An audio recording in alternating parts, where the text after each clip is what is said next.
चलिए 4 बजे की 24 ब्रेकिंग न्यूज का रुख करते हैं। पहली खबर, पीएम मोदी कल केदारनाथ जाएंगे। केदारनाथ और बद्रीनाथ में पूजा अर्चना करेंगे और इसके अलावा पीएम मोदी 3400 करोड़ रुपए के अधिक से विकास परियोजनाओं का शिलान्यास करेंगे। पीएम बनने के बाद नरेंद्र मोदी अब तक 5वीं बार केदारनाथ की यात्रा कर चुके हैं। तो देखिए कल का दौरा अपने आप में महत्वपूर्ण।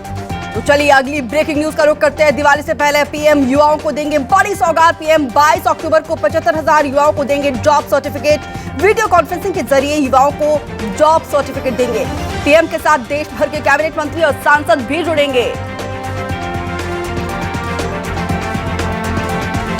तो दिवाली पर युवाओं को बड़ी सौगात देश के प्रधानमंत्री नरेंद्र मोदी देंगे। तीसरी ब्रेकिंग न्यूज का रुख करते हैं। मुंबई में प्रतिबंधित पीएफआई के 4 सदस्य गिरफ्तार किए गए हैं। बड़ी जानकारी, महाराष्ट्र एटीएस ने नवी मुंबई से गिरफ्तार किया है। पनवेल में कर रहे थे सीक्रेट मीटिंग।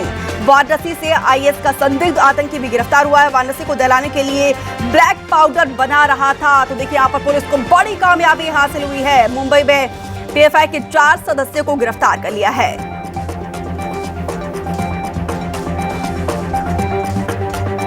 तो चलिए अगली ब्रेकिंग न्यूज का रुख करते हैं। भोपाल से, जहां पर वन प्रेमियों के लिए अच्छी खबर है। बाघ, तेंदुए समेत 10 वन्य प्राणियों को आम लोग गोद ले सकेंगे। 2 लाख में पाए अपना पसंदीदा वन्य जीव। तो देखिए आपका जो फेवरेट एनिमल होगा, आप 2 लाख रुपए लेकर उसे गोद ले सकते हैं। वन प्रेमियों के लिए बहुत बड़ी खबर और अच्छी खबर है। बाघ, तेंदुए समेत 10 वन्य प्राणियों को आप गोद ले सकते हैं। आपको सिर्फ 2 लाख रुपए भुगतान करना होगा। चलिए अगली ब्रेकिंग न्यूज का रुख करते हैं। मध्य प्रदेश करेगा खेलो इंडिया यूथ गेम 2022 की मेजबानी। दिल्ली में खेलो इंडिया यूथ गेम 2022 का ऐलान किया है। कार्यक्रम में केंद्रीय मंत्री अनुराग ठाकुर और सीएम शिवराज सिंह चौहान भी मौजूद रहे। एमपी की खेल मंत्री यशोधरा राजे सिंधिया भी मौजूद रही। और खेलो इंडिया में पूरा भारत देखेगा, सीएम शिवराज सिंह चौहान का ये कहना है। काम चलेगा, खेलो इंडिया है, भारत माता की। हमारे यशस्वी खेल, युवा कल्याण और सूचना प्रसारण मंत्री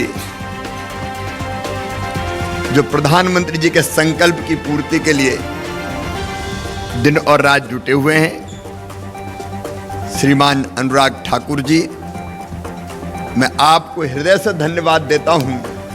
खेलो इंडिया की मेजबानी मध्य प्रदेश को देने के लिए प्रधानमंत्री जी को प्रणाम करता हूं। छठवीं ब्रेकिंग न्यूज का रुख करते हैं। दत्तात्रेय होसबोले के बयान पर शफीकुर रहमान बर्क का वार सामने आया। आरएसएस मुसलमानों पर जुल्म कर रही है। पीएफआई पर बैन, आरएसएस पर क्यों नहीं, ये कहना है शफीकुर रहमान बर्क का। जनसंख्या असंतुलन पर होसबोले ने चिंता जताई थी। धर्मांतरण घुसपैठ की वजह से जनसंख्या असंतुलन हुआ है। तो देखिए किस तरीके से वार पलटवार का दौर जारी है। बीजेपी मुसलमानों को हरस करने के लिए और मुसलमानों को खौफजदा करने के लिए सारी बातें करती है। अब चूँकि जहाँ तक पीएफआई का ताल्लुक है, उस पर इन्होंने वो लगा दिया, बैंड लगा दिया। तो बैंड कोई वजह नहीं है, कोई मुल्क के कोई वो गद्दार नहीं है, वो भी इस मुल्क के हैं। और ये भी एक सियासी और पॉलिटिकल पार्टी है, जैसा और पार्टी चल रही है।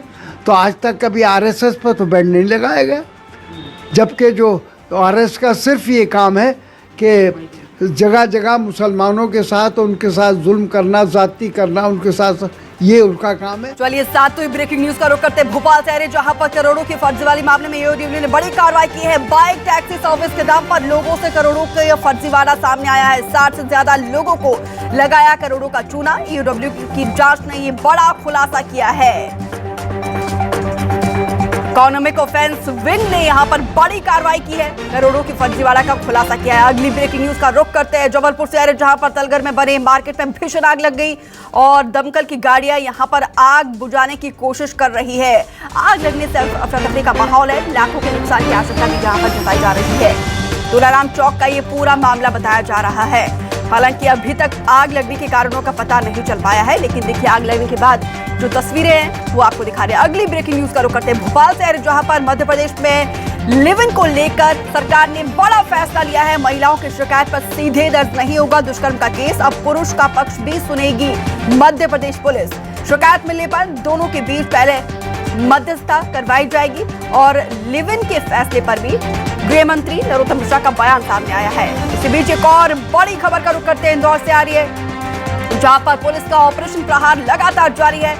बदमाशों के घर पर प्रशासन ने बुलडोजर चलाया है। एक बड़ा संदेश देने की कोशिश की जा रही है।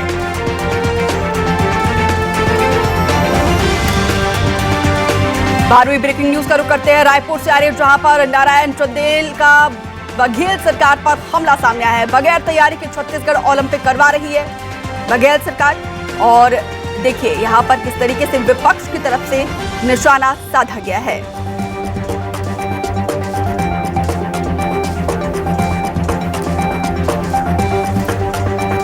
पीएफआई पर कार्रवाई को लेकर गृह मंत्री नरोत्तम मिश्रा का बड़ा बयान सामने आया है। देखिए ब्रेकिंग न्यूज इस वक्त की हम आपको दे रहे हैं।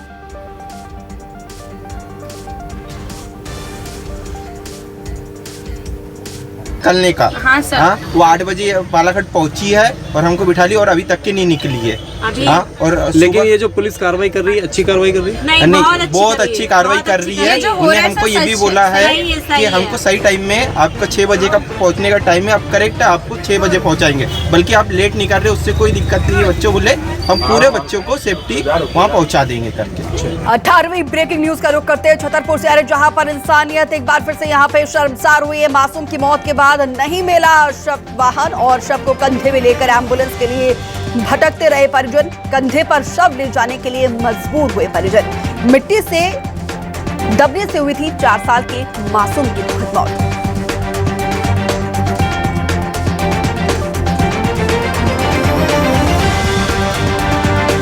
तो चलिए अगली ब्रेकिंग न्यूज का रुख करते हैं बिलासपुर से आ रहे, जहां पर 5 होटल और दुकानों में खाद्य विभाग ने दबिश दी है और खाद्य विभाग ने जब्त किए 22 सिलेंडर, 9 घरेलू और 13 व्यावसायिक सिलेंडर जब्त किए हैं। मंगला चौक, महाराणा प्रताप चौक और मुंगेली नाका चौक पर यह कार्रवाई हुई है।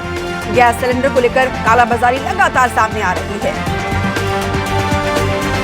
मनेंद्रगढ़ से इस वक्त की बड़ी खबर सामने आ रही है, जहां पर करीब 250 लोगों ने छोड़ा कांग्रेस का साथ और कांग्रेस का साथ छोड़कर बीजेपी का दामन थामा है। श्याम बिहारी जायसवाल की मौजूदगी में बीजेपी की सदस्यता हासिल की है और रेणुका सिंह और जनपद अध्यक्ष सोनमती ने इनका स्वागत किया। जनता पार्टी के रीति नीति से प्रभावित होंगे खड़गवा मंडल क्षेत्र के कई गांव के युवक और युवतियां। 22वीं ब्रेकिंग न्यूज का रुख करते हैं सिंगरौली से आ रही है, जहां पर पूजा सामग्री की दुकान में वन विभाग का छापा। यहां पर बड़ी कार्रवाई सामने आई है। दुकान में जानवरों ने के अवशेष मिलने का दावा किया था और अवशेष नकली है या असली, इसका पता लगाया जा रहा है। देखिए यहां पर पूजा सामग्री की दुकान में वन विभाग की दबिश। रायपुर से अगली खबर है, जहां पर डीडी नगर में पत्नी और सास की हत्या का मामला सामने आया। वकील सौरभ उपाध्याय ने रॉड से किए ताबड़तोड़ हमले। पारिवारिक विवाद के चलते वकील ने हत्या की है। पुलिस के आला अधिकारी मौके पर मौजूद है और आरोपी को मौके से गिरफ्तार कर लिया गया है। अगली ब्रेकिंग न्यूज का मिशन 2023 में जुटी है एमपी कांग्रेस। विधानसभा चुनाव के लिए तैयार हो रहा है वॉर रूम। पीसीसी दफ्तर में तैयार हो रहा है ये वॉर रूम। कई सालों से खाली पड़े बेसमेंट में काम लगातार जारी है। बेसमेंट में अलग अलग प्रकोष्ठों के लिए तैयार किए जाएंगे रूम। तो देखिए तैयारी लगातार जारी है 2023।